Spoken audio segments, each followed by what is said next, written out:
이사야 6장 11절에서 13절입니다. 이사야 6장 11절에서 13절. 내가 이르되 주여 어느 때까지니까 하였더니 주께서 대답하시되 성읍들은 황폐하여 주민이 없으며 가옥들에는 사람이 없고 이 토지는 황폐하게 되며 여호와께서 사람들을 멀리 옮기셔서 이 땅 가운데 황폐한 곳이 많을 때까지니라.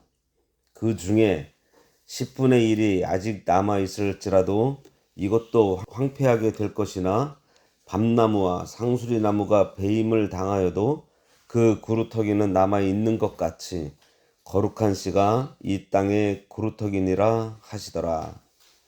오늘 말씀의 제목은 거룩한 씨입니다. 하나님께서 일할 자를 찾을 때 이사야는 내가 여기 있나이다 나를 보내소서 하며 하나님의 부르심에 바로 응답하지만 그가 가는 길은 결코 쉬운 일이 아니었어요. 완악해질 대로 완악해진 백성들은 들어도 깨닫지 못하고 보고도 알지 못할 정도로 타락했습니다.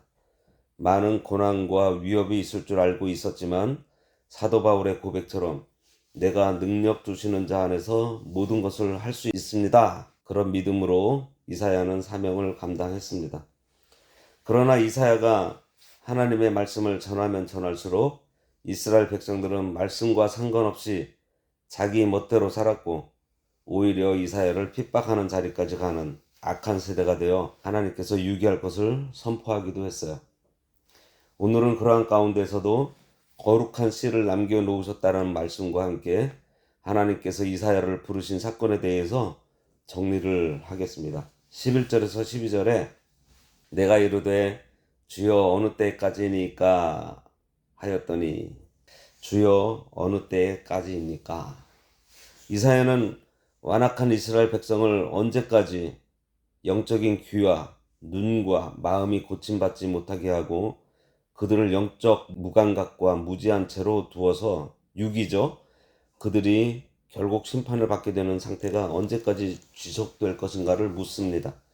그러니까 이스라엘 백성들이 하나님의 말씀을 언제까지 불순종하겠는지 묻는 거예요.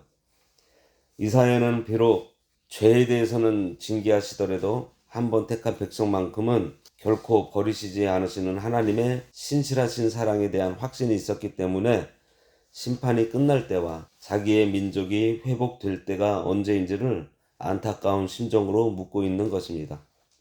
이 말에는 자신의 민족을 향해 멸망의 메시지를 전해야 하는 선지자의 고통과 아픔이 깊이 배어 있어요. 이런 이사야의 경건한 근심은 모세와 바울에게서도 동일하게 발견되는 공통점인데 위대한 하나님의 종들은 결코 자기 민족의 구원을 소홀하게 생각한 적이 없었다는 것을 잘 보여주고 있습니다. 우리도 신앙의 선조들로부터 이러한 점을 본받아야 할 것 같습니다. 우리에게도 나라를 위해 기도하는 것 아주 중요합니다. 그런데요, 멀리 갈 것도 없어요. 우리 가정, 그리고 내 이웃, 그리고 우리 교회 공동체를 위해서 이사야, 모세, 바울이 가졌던 그들의 구원을 간절하게 바라는 마음을 가지고 늘 기도하며 그것을 위해 신앙의 선진들처럼 우리의 삶 가운데서 그리스도의 모습이 나타나도록 경건한 삶을 살아야 합니다. 이사야가 주여 어느 때까지 그들을 유기하시렵니까? 라고 물으니 하나님께서 말씀하시기를 성읍들은 황폐하여 주민이 없으며 가옥들에는 사람이 없고 이 토지는 황폐하게 되며 그들이 심판을 받아 성읍들이 다 황폐해지겠는데 집에는 사는 사람이 없고 토지는 황폐해져서 잡초만 무성하게 될 때까지라고 하십니다. 그것은 그들이 끝까지 불순종하다가 마침내 다 멸망하게 된다는 거예요.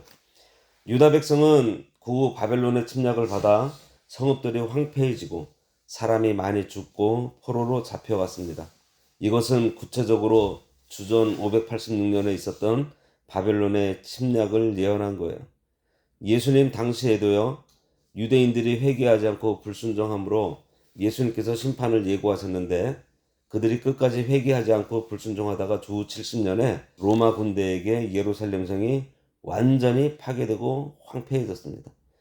노아 시대, 소돔 고모라 시대같이 음란방탕함으로 기울어져 회개하지 않는 이 세대도 마침내 하나님의 심판을 받고 말 것입니다.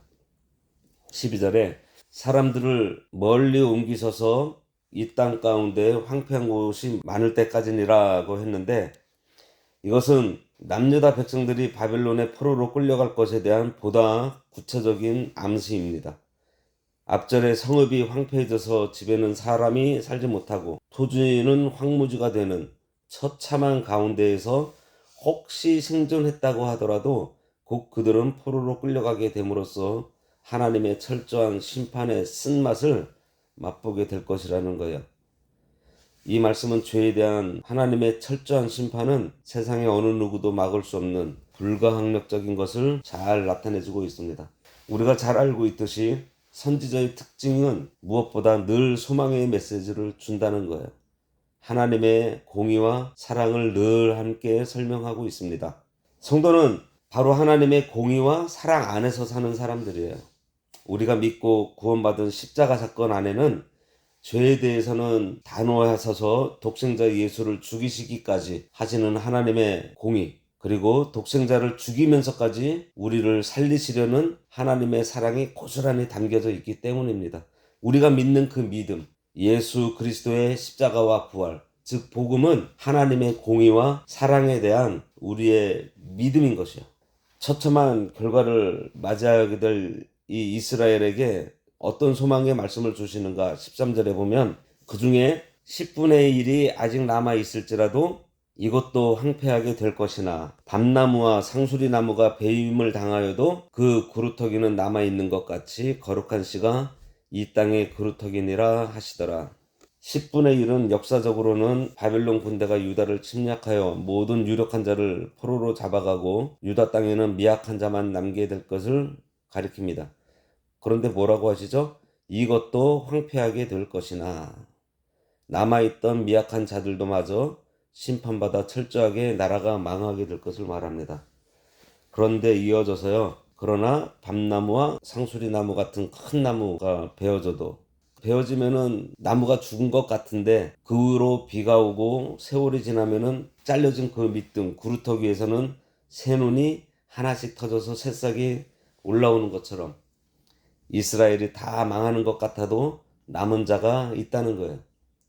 다 망한 것 같은 이스라엘 가운데에도 구원받을 자가 있다는 것입니다. 거룩한 씨가 남아있어서 이사야가 전하는 말을 들을 자가 있다는 거예요.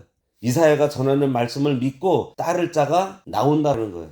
그래요. 우리가 나가서 복음을 전하는 것도 바로 이런 일을 하는 것입니다. 하나님의 거룩한 씨를 찾는 거예요. 똑같이 말씀을 진지하게 전해도 믿는 사람이 있고요. 믿지 않는 사람이 있는데 믿는 사람의 수가 훨씬 적습니다.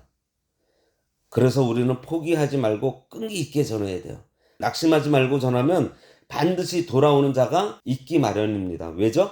지금 말씀하시잖아요. 하나님께서 이런 거룩한 씨를 찾는 작업을 우리들에게 맡기신 거예요. 이사에게 그걸 맡기신 거예요. 그리고 우선 이 일을 해야 하는 우리는 하나님이 어떤 분이심을 바로 깨달아야 돼요. 이사야가 소명을 받으면서 제일 먼저 발견한 것이 하나님이었어요. 보좌에 앉으신 하나님을 통해 하나님의 거룩하심, 하나님의 영광, 그리고 하나님께서 이 온 세상에 하나님의 통치 아래 있다는 것을 이사야가 발견을 합니다. 그리고 그 하나님께서 나의 구원자이심을 발견을 해요. 우리도 그 하나님을 바로 발견해야 합니다. 하나님을 발견하게 된 후 자기를 발견하게 됩니다. 그렇게 자신을 바르게 알고 나면 자신이 죄인인 것을 깨닫게 되어 주님의 보혈 없이는 설 수 없는 존재라는 사실을 하나님 앞에 고백할 수밖에 없어요. 그리고 그 은혜에 감사하여 구원의 복음을 다른 사람들에게 전하라는 사명을 받아 그 일을 하는 것입니다. 전도자는 이 사실을 알아야 돼요. 제단 숯불이 한 번 이사의 입술에 대니 깨끗해진 것처럼 주 예수님의 보혈을 믿음으로 우리는 완전한 속죄를 얻어 의인이 되었습니다. 의인이 된 우리에게 이 기쁜 소식을 전하는 사명을 하나님께서 우리에게 주셨다라는 그 사실을 우리들이 알아야 돼요. 그리고 우리의 입술로, 우리의 행동으로 생활 가운데 복음을 전해야 합니다. 복음을 전할 때 역경이나 많은 어려움이 있겠지만 그 가운데 맺게 될 열매가 있다는 사실을 알아야 돼요. 특별히 이사야는 지금 완악한 자들에게 가서 전하는 거예요. 전도자 역시 하나님을 모르는 완악한 자들에게 전해야 하는 것이니 주권자 하나님을 믿고 담대하게 전해야 됩니다. 마포 삼열 선교사님이라는 분이 계셨는데 깡패였던 이기풍 씨에게 돌을 맞았대요. 전도하다가. 그리고서 선교사님의 얼굴에서 피가 철철철 흐르는 것을 보고서 이들이 도망갔다고 했는데 그 일로 순사들이나 누가 찾아와서 자기들을 잡으러 올 줄 알았는데 오히려 그 선교사님께서 불쌍히 여기시고 용서해 주셨다 그래요. 그래서 그 모습에 이기풍 씨가 회개하고 이기풍 목사님이 되었다고 합니다. 이기풍 목사님은 후에 이곳 제주도에 선교사로 파송이 되어서 선교하시고 신사참배를 반대하시다 순교당하십니다. 당시 평양 장터에는 깡패들이 굉장히 많이 있었대요. 근데 그 가운데 유약한 선교사님들이 참 이사야처럼 담대하게 복음을 전했던 것입니다. 그게 지금의 우리나라 기독교의 뿌리가 된 거예요. 이 선교사들처럼 또 이사야처럼 자기 민족을 생각하면서 복음을 증거하고 이 한 영혼이라도 사랑하면서 전도한 것처럼 우리가 전할 때 담대하지만 사랑을 가지고 전해야 할 것입니다. 이사야는 많은 고난을 당하면서도 끝까지 인내했어요.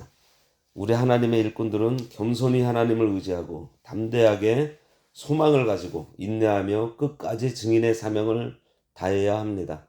그럴 때 반드시 거룩한 씨를 일으켜 주세요. 이 거룩한 씨는 하나님의 말씀으로 중생한 성도의 영을 가리킵니다. 말일에 큰 환난이 오면 교회도 모이지 못하고 교역자도 다 없어지는 그러한 날이 올 거예요. 그러나 하나님의 말씀과 말씀대로 만들어진 영은 절대로 없어지지 않고 죽지도 않고 쇠약해지는 것도 없습니다. 육신의 목숨은 죽일 수 있지만 말씀으로 만들어진 영은 죽일 수 없어요. 세상도 가고 정력도 가고 육체도 가고 다 없어지지만 오직 하나님의 말씀과 그 말씀을 깨달아 자기가 만들어진 것은 영원히 남습니다. 그러므로 성도가 하나님의 말씀대로 순종하며 살아가므로 자기 영이 자라나는 것이 아주 중요해요. 하나님의 백성이 죄를 지을 때 하나님께서 징계하시고 돌보지 않는 것처럼 유기하시는 경우가 있습니다.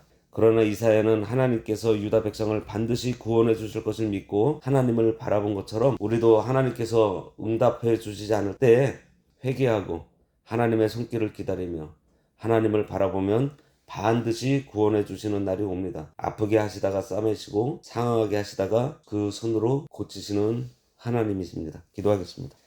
하나님 아버지, 이스라엘이 해악함이 너무나 커서 하나님께서 유기하시기까지 하시지만 그래도 거룩한 씨를 그루터기를 남기셔서 하나님께서 하시는 일을 하시고자 하고 또 이사야에게 그 거룩한 씨를 찾아 나서는 사명을 주신 것 같이 저희들에게도 그러한 사명을 주셨으니 우리들 하나님께서 맡기신 그 일 하나님께서 친히 하실 줄을 믿고 그저 우리들은 가는 곳마다 듣든지 아니 듣든지 전도하는 그런 사명 잘 감당할 때에 담대함으로 사랑을 가지고 전할 수 있도록 붙들어 주시고 인도하여 주시옵소서. 오늘 하루도 하나님께서 저희들을 지켜주시고 특별히 아픔 가운데 또 수술 가운데 고통 가운데 또 경제적인 어려움 가운데 힘들어하는 그러한 주의 자녀 있으면 하나님께서 위로해 주시고 함께하여 주셔서 그 모든 것들을 믿음으로 이겨내며 그 가운데 하나님을 찾고 찾아 하나님을 만나는 귀한 시간 되는 하루 되도록 도와주시옵소서. 예수님의 이름으로 기도드리옵나이다. 아멘. 하늘에 계신 우리 아버지여, 이름이 거룩히 여김을 받으시오며 나라가 임하시오며 뜻이 하늘에서 이루어진 것 같이 땅에서도 이루어지이다. 오늘날 우리에게 일용할 양식을 주옵시고 우리가 우리에게 죄 지은 자를 사하여 준 것 같이 우리 죄를 사하여 주옵시고 우리를 시험에 들게 하지 마옵시고 다만 악에서 구하옵소서. 대개 나라와 권세와 영광이 아버지께 영원히 있사옵나이다. 아멘.